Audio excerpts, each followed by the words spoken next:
4 نفر از نزدیکان وزیر صحت عامه به اتهام فساد بازداشت شدند.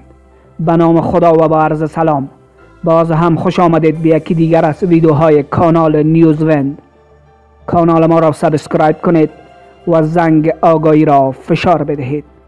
دادستانی کل می گوید که 4 تن از مقامات وزارت صحت عامه به اتهام مطالب رشوه از سوی دادستانی و کنترل و مراقبت در هماهنگی با ریاست امنیت ملی بازداشت شدند. اما بر اساس گزارش ها این 4 تن از نزدیکان وزیر صحت عامه هستند که به اتهام مطالب رشوه از کارمندان این وزارت توسط امنیت ملی و دادستانی کل بازداشت شدند.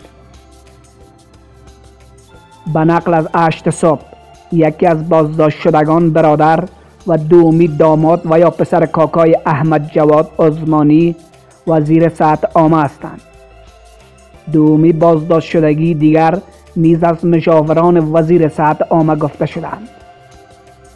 دادستانی کل در یک اعلامیه می گوید که 4 تن از مربوطات وزارت صحت عامه به اتهام مطالب رشوه سوی دادستانی کنترل و مراقبت در هماهنگی با ریاست امنیت ملی بازداشت شدند.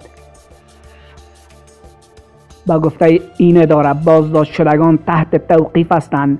موضوع از سوی دادستانی بررسی و تحقیق می شود. بر اساس این اعلامیه دادستانی کل اطمینان می دهد که این موضوع را با بی‌طرفی و بی صورت همه جانبه بررسی خواهد کرد و نتایج آن به اطلاع مردم خواهد رسید.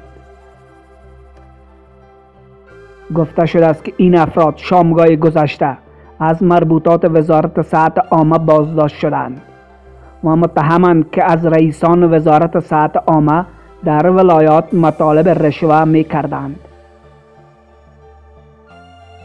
دادستانی کل اما درباره ارتباط این افراد با وزیر صحت عامه چیزی نگفته است. وزارت صحت عامه هم اکنون به صورت رسمی در این مورد واکنش نشان نداده است. این در حالی است که 2 روز 3 سناتور نیز به اتهام دریافت $40,000 رشوه در بلخ بازداشت شدند. امرالله صالح گفته است که این روند ادامه خواهد یافت. مبارزه با فساد یکی از شرایط کشورهای کمک کننده برای کمک مالی به دولت افغانستان است. تشکر از اینکه تا آخر این ویدیو ما را همراهی کردید.